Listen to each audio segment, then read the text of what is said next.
Something's got to give, but apparently it's not going to be the quarterback.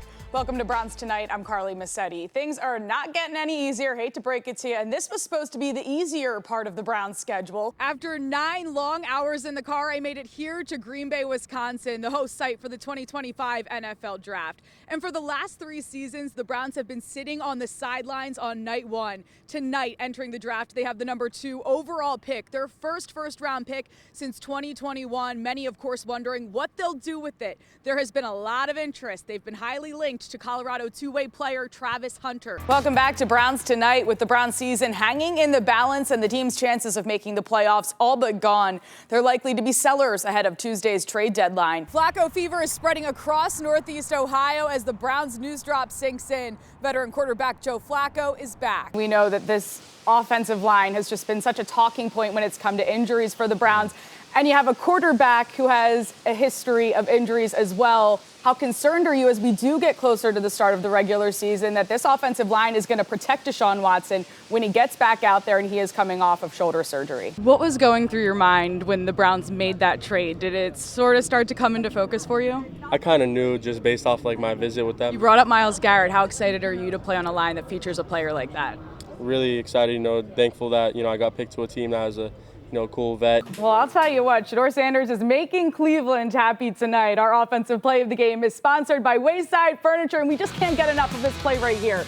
Shedeur Sanders' first passing touchdown in the NFL and as a Brown. That was a 7-yard touchdown throw to Caden Davis to put the Browns on the board, his first of 2 to Davis on the night. And with that, we bring back Cameron Justice. Cam, going into this week, Shedeur Sanders was 4th on the depth chart. Did he play his way into being more of a contender in this quarterback battle? The Browns will be in Philadelphia for Week 6 action, looking to snap a 3-game losing skid, and it could be our first look at Browns rookie defensive tackle Mike Hall Jr. The Streetsboro native is set to play for the first time this season after serving a 5-game suspension stemming from a domestic violence arrest in August. Marv becomes the highest drafted wide receiver by the Cardinals since Larry Fitzgerald in 2004. We bring in sports director John Doss now back in studio in Cleveland. John, Marv talked about it. He said, I just want to go into Arizona. I want to be my own person, create my own legacy. But even he said, replicating a career like Larry Fitzgerald wouldn't be all too bad. The Hall of Fame induction ceremony is Saturday in Canton. 4 of the game's greats will be enshrined at Tom Benson Hall of Fame Stadium at 1 o'clock.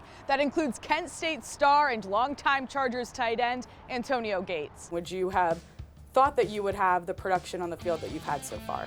It's a very deep question because, obviously before every season, you always have high hopes. Was there a moment for you that kind of switched, or was it just organic with the group that you guys have? Probably when my face got on fire. How did the team rally around you, and did that sort of also bring out something where you were like, I'm taking it to another level with these guys, I want to go out there and fight for them? Because people couldn't believe you played through what you played through.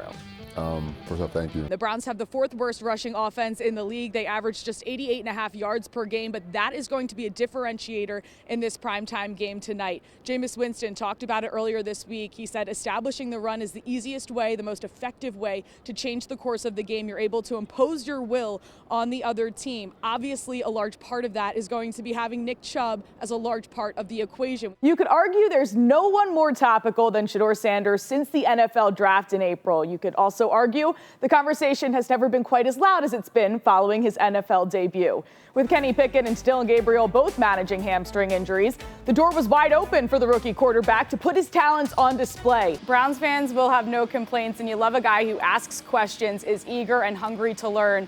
Another guy that grows on people pretty quickly is Jameis Winston. We're going to hear from him here shortly. But before we get to Jameis in the locker room, Cam, I just want to ask you a little bit about him. I know we got such a small sample size. He only played that first series. But what do you make of his camp in general so far, but also the first drive that we got to see from him in orange and brown? The Browns' backbone has been its defense consistently. It's a line anchored down by Myles Garrett, but they had a need at tackle. The Browns addressed that in this year's draft, trading back to the number 5 pick, taking Mason Graham off the board. We'll be talking about Thursday night's win over the Steelers for years to come, but for now, we got 30 minutes. Welcome to Browns Tonight. I'm CARLY Mascitti. The Browns beat the Steelers in a snowy Thursday night football game that, pretty much sums up the AFC North. The Browns allowed 434 yards of total offense. It's the most that they've given up the entire season. But as we were talking about before the break, the Browns offense also can't stay on the field. So how much do we sort of take that into account and evaluate what the defense is doing, but also considering that, I mean, some of these guys are just gassed. Cade York, back in orange and brown, kicked a 55-yard field goal and made it.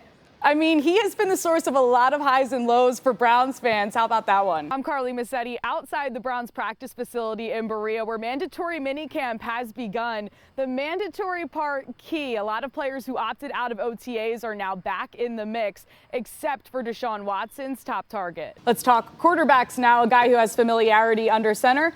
Dorian Thompson-Robinson got the start. We've seen him start in the regular season. We've seen him start in the preseason. He is great in the preseason. What steps did you see him take from preseason game number 1 into preseason game number 2? Now, a lot of the turmoil this season has surrounded the quarterback position, starting with poor play from Deshaun Watson, who is now out for the season after rupturing his Achilles. Watson suffered that injury in Week 7 against the Bengals, and the truth is, over his 3 seasons with the Browns, he's been widely unavailable. Hey, John, how are you feeling after this one? Are you going to go as far as to say you're a little bit excited now for the preseason and the regular season? Now we're seeing procedural penalties, 12 men on the field, and it's like, what is going on? It's haphazard. Those are really controllable things, right? Now we're also starting to see it lead to frustration on the field that we don't typically see, and you're going to see some of this here. You guys are going to be out Browns sick for the 3-8 next week. After the Yeah, can you work tomorrow? Overtime. Yeah, it's good. Don't worry about it. Go get warm, get dry. This is the kind of game you remember where you were when you watched it. Thank you guys so much. Have a great night. Thank you for joining us for the News 5 postgame show. Different week, same outcome, and we're still talking about it. Welcome to Browns Tonight. I'm CARLY Mascitti. The Browns were in New Orleans, fresh off their bye week, looking to get things back on track as they push through the final 7 weeks of the season, but that's not quite how this one played out. The Saints offense was moving with ease from their first possession. Direct snap to Taysom Hill. He'd wreak havoc all day. He runs it in. 7-0 Saints. Jameis Winston back in New Orleans, where he spent 4 seasons, escapes the pressure, connects with Jerry Jeudy. He's got his coverage beat.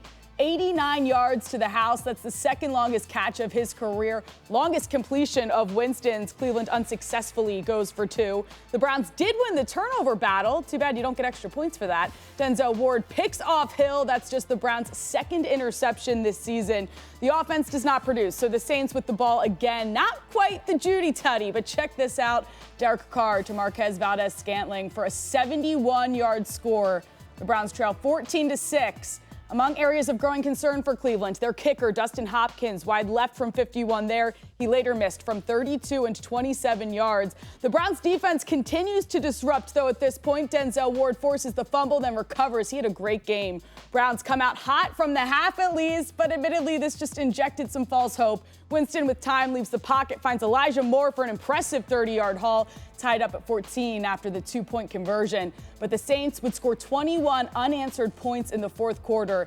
The Browns are now 2-8 after a 35-14 loss in the Big Easy. I think we all feel like we could use some touchdowns. It's been a bit of a drought through the first 2 preseason games. All right, thank you, John. Thank you, Cam. That'll do it for us on our Browns post-game show. We will be back, same place, not the same time next week. The Browns are in Seattle. Browns Countdown will begin at 9 o'clock. Thank you so much for joining us. Have a great rest of the night, Cleveland.